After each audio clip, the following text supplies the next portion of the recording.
As most of you might already be aware, a large part of my professional work, my speaking engagements, my keynotes, my workshops, it revolves around corporate leadership and corporate events and corporate transformation. But my heart has always believed in this. Education leadership is where real change begins. Real social change begins with education. Because if our school leaders, our principals and teachers are inspired and they're improving, every other form of leadership in society will automatically get better. You see, if a company's numbers go down, there's always the next quarter or the next year to recover those numbers. But if a student loses motivation for one term, they lose confidence in themselves. We may lose them for years to come. We may lose them forever. That's the difference, my friends, between corporate leadership and school leadership. And I've devoted my life to both of these segments, with due respect to both these segments. And today, I'm super excited because the 5 ideas that I'm sharing in this video to improve school leadership come from a deeply personal place. A place of 20 years of observation, conversations, experiences, of running leadership workshops, of delivering keynotes, working with corporate leaders and school leaders, working with CEOs and principals, working with techies and teachers, working with policymakers and government officials across the country, from City Montessori School in Lucknow to the Newtown School in Kolkata, from Shimla to Sambalpur. I've devoted the last 20 years traveling the length and breadth of this country, working both with corporate leadership and school leadership. And I'll be very happy, very grateful, even if a few of the ideas that I'm sharing in this video find their way into your schools. If they see the light of the day, I'd feel truly grateful. And research backs up my love for enhancing effective leadership. School leadership is second only to teaching among all school-related factors that impact student learning. In other words, a strong principal can add the equivalent of almost 3 extra months of learning for every student each year. That's powerful. If you improve your leadership, you impact not just the culture, not just the climate, not just the ethos and values, but also student learning. Before we begin, before we dive into the 5 tips that I have to share with you, let me also share this video is not about fixing something broken. I've often heard the education system is broken. I disagree. The Indian education system has produced some of the brightest minds on this planet. CEOs, scientists, leaders, researchers, innovators across the world. And we're rightly very proud of that. This video is about exploring the room for growth. That's what these 5 tips are about. Exploring how we can improve school leadership. Let's dive in. All right, so tip number 1 is encouraging alternate careers. You see, when I was in school, in 10th grade to be precise, I pulled off a surprise. I stood in 3rd in the entire city, in the entire district. Now, this wasn't expected. I wasn't one of the teacher's favorites. In fact, I was the quiet student in the middle, and I stood 3rd as turn of events would have had their way. Suddenly, I went from being the invisible student to being engineering material. My principal, with all the good intentions in the world, admitted me into non-medical. She said, I'll take the fee from your parents, but I'm admitting you into non-medical for my 11th and 12th grade. For those of you who are not familiar, in India, engineering isn't called engineering, it's called non-medical, as if the entire identity is not being a doctor, which means if you scored really well, if I'd be number 1, number 2, go for medicine, but if not, go for engineering. But here was the problem. I wasn't cut out for it. At 4 a.m. physics tuitions, it became crystal clear this wasn't my path. Eventually, I chose commerce, later found my way into the hotel industry. You've heard about it in other videos, and then into what I do today. None of this was on the radar of my principal back then. And I don't blame her for that. That was probably 1993, 94. Options were very limited. She was doing what the system had programmed all of us to do. If you score really well, be a doctor. You score a little less, be an engineer. You score a little bit less, don't know what you're going to do. But we're in 2026 right now, my friends, aren't we? We know better. We know that marks alone cannot decide a child's destiny. We know that it is the innate talents, It's their drive, it's their multiple intelligences that will help them flourish in their careers. Today, we also know that careers are exploding in every direction, that you could be a photographer, a digital creator, a chef, a physiotherapist, a cricketer, or even a motivational speaker or a life coach like myself. The list is endless. And the future doesn't need just job seekers. It needs dream seekers and risk takers and path makers. The future needs people who can align their inner strengths with career options out there. And as school leaders, if you set the tone from the top, that all careers are valid and worth celebrating, not just medicine, not just engineering, not just IT. If you say that every career is valid and worth celebrating, you know what will happen? The entire ecosystem will begin to shift. Parents will start to see it differently. Students will start breathing easier. We have put immense pressure on these young souls to follow the conventional norms. But if you convey this message, things will begin to change gradually. Therefore, I urge you to use every opportunity available. Parent-teacher meetings, assemblies, annual functions, your videos, your staff gatherings, whatever opportunity is available to you, speak up about alternate careers, normalize them, celebrate them. So that the more we repeat this message that it's okay to look beyond the traditional careers, the more people will begin to accept them. Here are some simple, practical ways to do it. Invite your alumni, especially the ones who have flourished in unconventional paths. If your school alumni are now entrepreneurs or artists or chefs or writers or innovators or inventors, bring them in, invite them to deliver a talk to your students. Let them tell their stories. Nothing can inspire your students more than hearing it from other fellow students who have pursued conventional paths. Number two, use the tools. We have Gallup's Strength Finder test. I really love it. Dr. Howard Gardner's multiple intelligence theory. We have psychometric testing available. We have so many modern frameworks available to help students discover what are their unique talents and how they can leverage it to convert these talents into professions. The whole philosophy of ikigai, the Japanese philosophy of ikigai, they don't have to study it once they feel lost when they're in their 30s or 40s. Let's teach this principle right in school. Organize career counseling sessions, not just for the board classes, not just for the 10th graders or folks in 10 plus 1 and 10 plus 2, but across the grades. Let's begin to explore this early.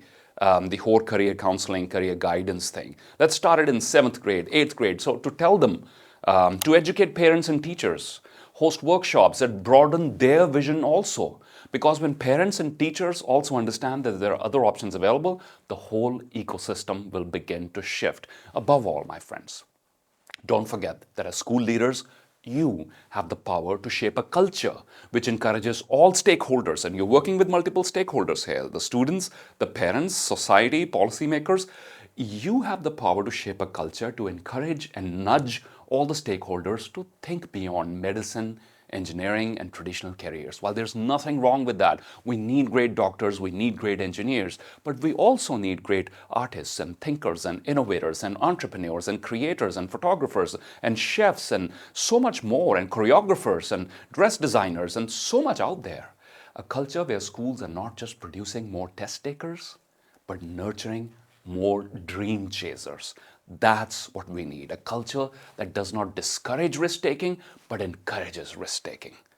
And with your participation, with the message coming right from the top, I think we can accomplish this. This was tip number 1, encouraging alternate careers.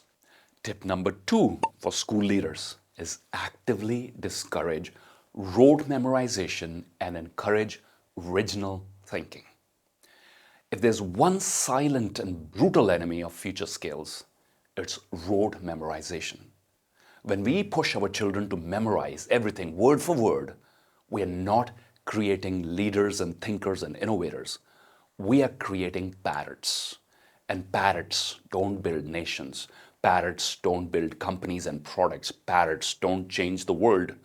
Thinkers do, leaders do, original thinkers do. Sure, rote memorization has its place. Multiplication tables, it's useful. Spellings, absolutely. Historical dates, capitals, currencies, formulas, yes, of course.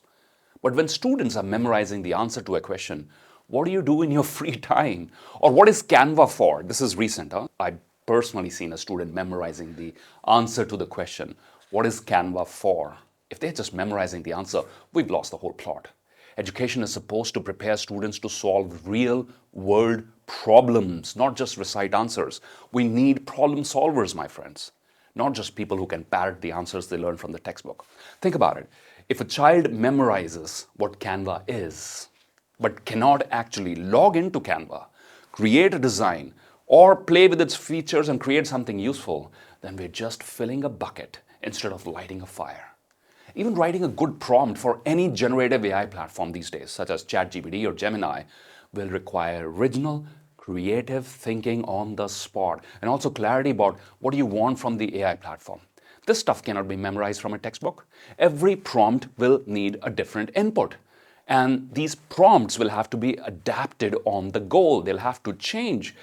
Poor prompt will lead to poor output. And you can't memorize this. This is where memorization will fail, but original, creative thinking will flourish. And therefore, no wonder the World Economic Forum reminds us that the top skills for the future are critical thinking and problem solving, creativity and originality, collaboration and teamwork, resilience, flexibility and adaptability, lifelong learning and self-leadership. Do you notice something? What's missing on this list? Scoring 100% marks by rote memorizing my teacher's notes. That's not on the list. And this is where your voice matters. If you give permission from the top, the teachers will feel free to accept diverse, original answers. They will actually encourage original thought. If you allow your teachers to break free from copy what I exactly taught in the classroom syndrome, parents too will begin to see the value in real understanding. And that's what we need to encourage. We need to encourage understanding, not just memorization. We don't need perfect reproductions of answers. We need deep understanding and connections, neural connections, so that they can apply these principles in the real world. For alternate careers to flourish, which I talked about in tip number 1, you need original thinkers, people who don't just comply with the peer pressure of what everybody else is doing. There is a slight risk. Maybe your school's average scores in the exam might dip a little bit in the short term because your students are not writing exactly what was taught in the textbook. But you know what you'll gain in the long run? It's far greater. You will gain and produce students who can think for themselves, who can adapt, who can innovate and lead.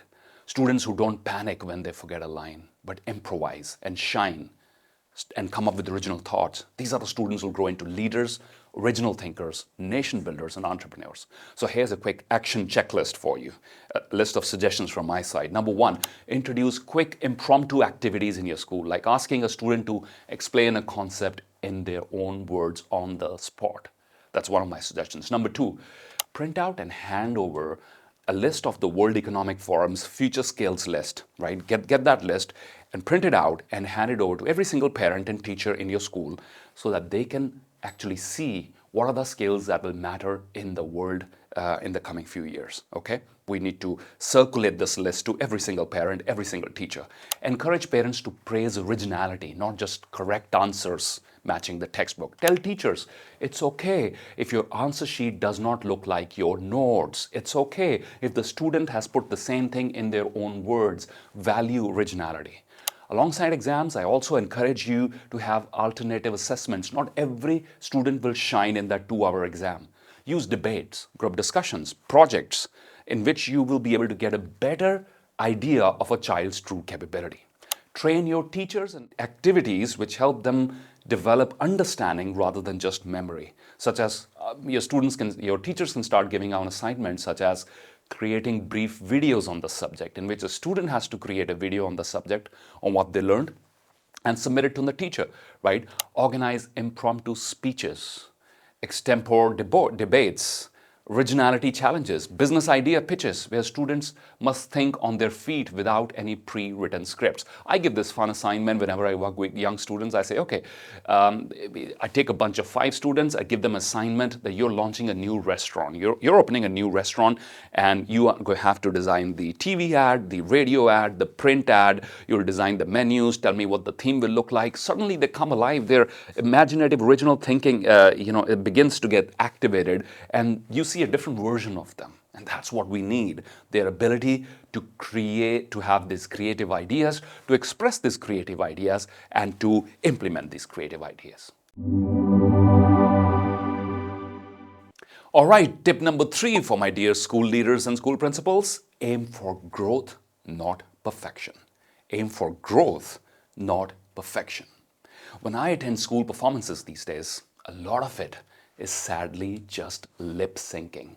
The parts that should have been raw and real and spontaneous and full of nerves and courage are now pre-recorded in a studio before the big day, and the child just lip syncs on the day of the event. Because heaven forbid, a child might stumble or fumble on stage in front of the whole audience. But my question is, isn't stumbling part of growing? Aren't we stealing away life's greatest teachers, the moments of forgetting and fumbling and recovering and improvising, just to keep up a perfect, polished image? And why make everything so competitive? Why does a presentation on stage have to be a competition? Why does a fancy dress have to be a competition? Why does everything have to be a competition these days in the schools? I've seen these competitions turn into full-blown parents' WhatsApp wars. The fun, the creativity, the joy, it gets lost in the chase for the perfect costume or the first prize. Who won the first prize? It's about the experience. It's not about the prize. I once saw a little boy dressed up as a tape recorder. A very original idea by the parents, yes. I mean, this child was in preschool, but the poor child was crying under layers of sellotape. I don't know if anybody even asked him what he wanted to be for the fancy dress costume. Maybe he had better ideas. I don't know if anybody asked him, was he comfortable? Did he enjoy it? Or was this just another race for parental bragging rights, right? So again, my friends, a gentle reminder, you are the captain of the ship. As principals and school leaders, you are the narrative shapers. Your words, your stance, your reminders, they have a ripple effect throughout the ecosystem. You can set the tone. You can say at every possible occasion, in our school, growth matters more than perfection. Growth matters more than perfection. Learning matters more than winning. Fumbling is not failure, it's progress. So let students get on stage and forget a line, like good old-fashioned times when we did not have all this pre-recorded studio stuff. Let parents and teachers cheer the students back on. Let a fancy dress be silly and messy and joyful and full of laughters and giggles and not competitive. Because when children grow up in a culture where mistakes are not fatal but normal, they grow into adults who become lifelong learners. And that's what we need in these changing times. That's what future skills are all about creating people who will be lifelong learners, about students graduating from your school who will not stop their learning after they graduated, but will continue to learn for the rest of their lives, about students who can innovate, take risks, and lead without fear. So here are some action points to foster a culture of growth. Number 1, share stories about famous innovators who failed before they succeeded. There's plenty of stories, TEDx talks, and I'm sure plenty of stories in the books and case studies available about innovators and entrepreneurs who failed before they finally succeeded, or even cricketers or sport persons and all that. Teach students Carol Dweck's growth mindset. I think that should be taught in every school to every child. And I love the part where Carol says, if you can't do something, say, I can't do it yet, which means it's not out of reach. I can train my mind to get there. Celebrate effort, courage, originality, not just end outcomes, not just results. Ask parents to praise their children for trying new things, coming up with new ideas, not just for winning. Encourage teachers to reward curiosity, risk-taking, and originality in the class. Normalize that learning moments will include fumbles and stumbles and embarrassing attempts, and that's perfectly okay. Build your lesson plans and activities that allow students to experiment, to innovate and reflect. Embed the message everywhere in your school ecosystem. Here, we grow. We don't just perform. Here, we grow together. We don't just perform. So that was tip number 3, my friends. Aim for growth, not perfection. Because the foundation muscles of lifelong learning, entrepreneurship, leadership, and innovation, all the skills we need for the future, these are not built in perfection. There's no perfect entrepreneur, no perfect leader, no perfect innovator. These are built in the willingness to try, to fail, to be embarrassed, to rise again, and to try again. Okay, let's move on to tip number 4 now, which is bridging the gap between academia and real life. I still remember 2 magical experiences from my school days, which was St. Francis in Batala. One, when our school took us to a sugar mill. Watching sugarcane go in one end and white crystals come out the other, it was unforgettable. Now, before this becomes a meme, it was not that simple. That sugarcane would go one end of the machine and white crystals would come out the other. It was a huge factory and it went through different stages, and it was like a wow experience as a child. And then there was free, fresh sugarcane juice, which was an additional incentive as a child. I still remember that very vividly till date, and I was probably in grade 2nd or 3rd or something like that. The second was grade 6th, I remember, walking into the computer lab, again at St. Francis School in Batala for the very first time. This was when the computers were very basic, and in fact, the operating system was called BASIC. It was MS BASIC. You guys probably wouldn't have heard about MS-DOS, and I think MS Basic was before MS-DOS came in. We had to take our shoes off, there was air conditioning, and it was like entering a lab, this mysterious machine staring back at me. I didn't become a software engineer, but that early hands-on exposure to technology and what tech could do planted a lifelong love for technology and curiosity of how I can use technology to my work and my life better. So why do I share all these stories? Because they highlight a very important point that we often miss. Real life experiences stick longer than any chapter in a notebook. And that's what we need more of in schools. Real life experiences, hands-on experiences. A report by the National Training Laboratories Institute found that the average retention rate for experiential learning is 75%. If they're involved, if they're hands-on, experiential learning, the retention is 75%. And lectures alone is just 5%. That's a huge gap between what's taught inside the classroom and what's needed outside them. And as education leaders, I feel it is our moral duty to build a bridge between what the world needs and what we're teaching. So don't let learning remain trapped in your classrooms only, in definitions and dates and diagrams, which are important, by the way, but we need to set learning free, make it come alive with field visits and boot camps and internships and other hands-on experiences. If students are memorizing what is artificial intelligence, many of them are, but never experiment with an AI tool, we have failed.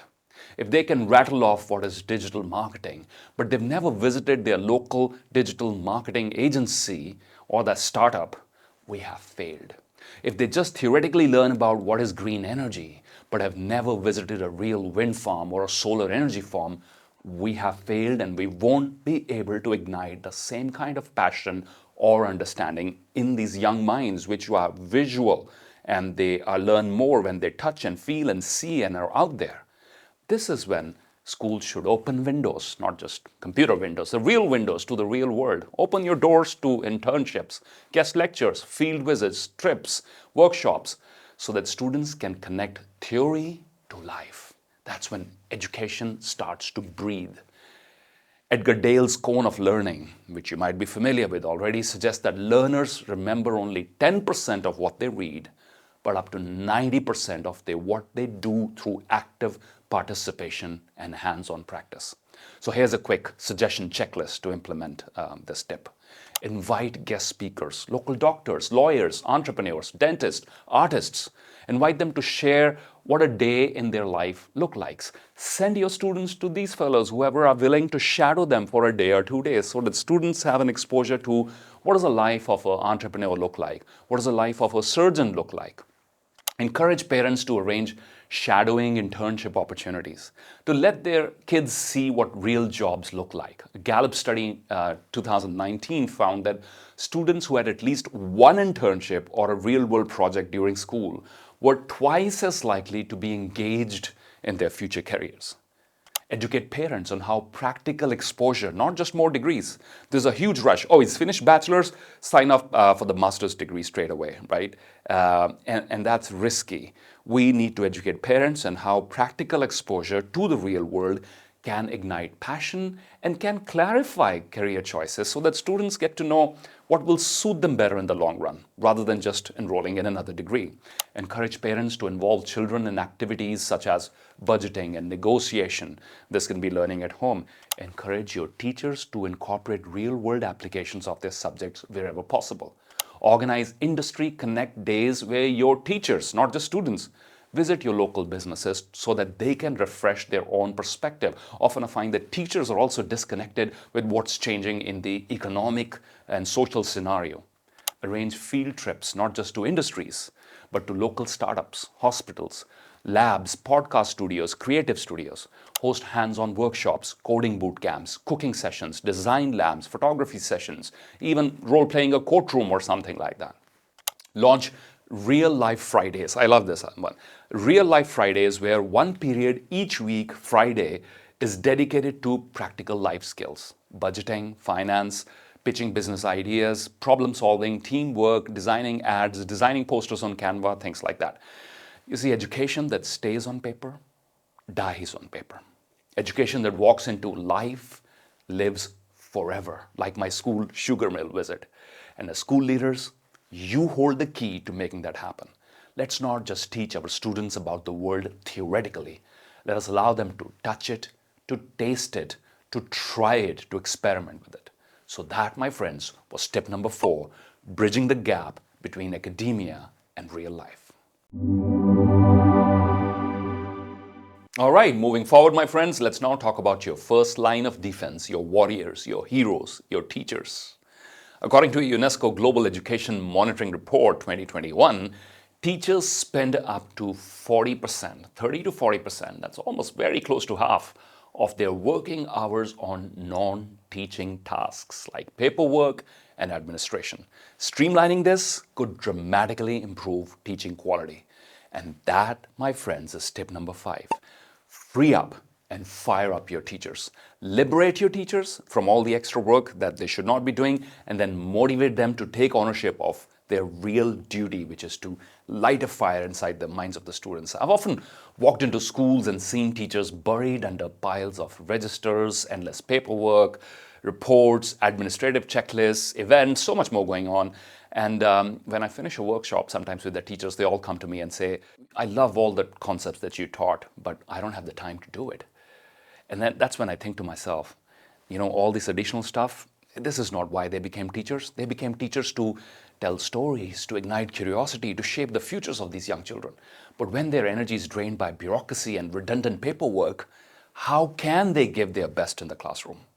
A Bill and Melinda Gates Foundation survey 2014 found that 46%, that's almost half, 46% of teachers feel they don't have enough time to plan and prepare.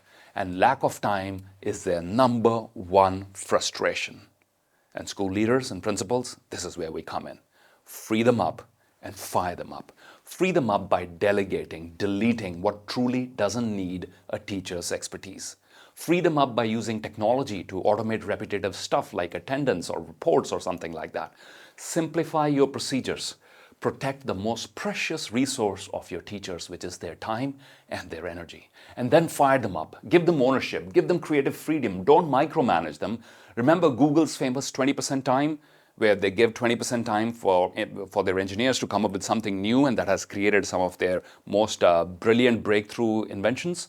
What if you just gave your teachers even a 10% additional free time to run an activity which is beyond the curriculum, beyond the syllabus? Maybe a role play, maybe a debate, maybe a life skills discussion, maybe a storytelling session.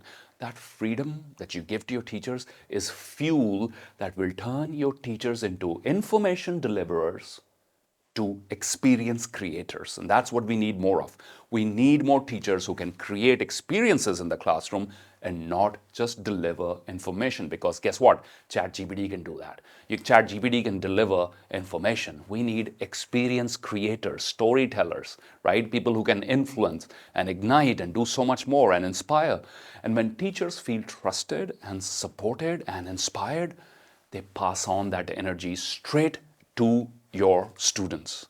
After all, these teachers are your first line of defense. So you should look after them. They are the moment of truth for all your vision and marketing and values and everything. That's where the rubber meets the road, is how good your teachers are in the classroom. A tired teacher can only finish the syllabus. An inspired teacher can transform a life. So here are some quick suggestions to implement this tip. Publicly acknowledge teachers' efforts, not just students. Acknowledge the efforts of your teachers also and do it publicly. Appreciation from the top builds their morale. Share stories of teachers who went the extra mile and the impact it had on their students. Encourage cross-department collaboration where the best teachers teach each other, where they are exchanging notes and ideas and best practices from each other's teaching styles, whether it's within the school or with schools in the neighborhood, in the city. Offer mentoring and professional development sessions and workshops regularly to keep their passion and their learning alive. Educate parents about respecting the time of their teachers. Reduce unnecessary, excessive calls and paperwork and demands. Delegate non-teaching work to admin and support staff wherever possible. Okay? If it can be done by a support staff member or an admin staff member, don't let your teacher do it. Let the teacher do what they were hired to do, that is to produce leaders and innovators and thinkers. Simplify administrative tasks using AI tools, digital tools, software and productivity tools wherever possible. Give teachers a creative period each week where they can design fresh, creative, out-of-syllabus activities. Start a teacher innovation fund. Have a small fund where small grants are given for new teaching ideas wherever money is required.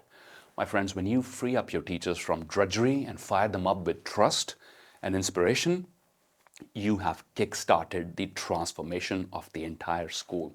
Because when teachers thrive, students soar. If you want to build a great school, start by taking care of the teachers. For if teachers are buried under registers, don't expect them to raise thinkers. So as we close this video, I'd urge you to experiment with at least 3 ideas, create an action plan, and most importantly, keep the spirit of growth alive in your school. It should not become a monotonous place. You know the word monotonous originated from monotone. When music plays in the same tone, it plays in a monotone and it becomes monotonous. And that's not music. That's not what we're here for. We need to vary the tone, and we need to, there's all these different notes, create different music. That is what we need, and we do it by educating, inspiring, creating a culture of growth. For in a world where AI is doing all the technical work, human excellence, my friends, is no longer optional. It's essential. And as principals, you're not just administrators, you are the thermostats. You see, as you enter a hotel room, sometimes you have a thermostat for the air conditioning. That's you. You set the climate for the entire school. The climate could be warm and encouraging, or it could be cold and transactional. It starts with the leaders. I'd also like to say thank you to every principal, every education leader, every teacher who has stayed with me till the end of this conversation. I truly appreciate your time and attention. We put in a lot of effort into creating this video. I hope it was useful. It's not exhaustive. We will create a follow-up video for this at some stage. And if this resonated with you, I hope you'll share it with others in the profession, because when principals and school leaders grow, entire communities flourish. And that's what we need right now the most. And if you'd like me to run a deeper workshop on leadership for the future in your schools, I'd be honored to be a part of that journey. Thank you so much for tuning in once again.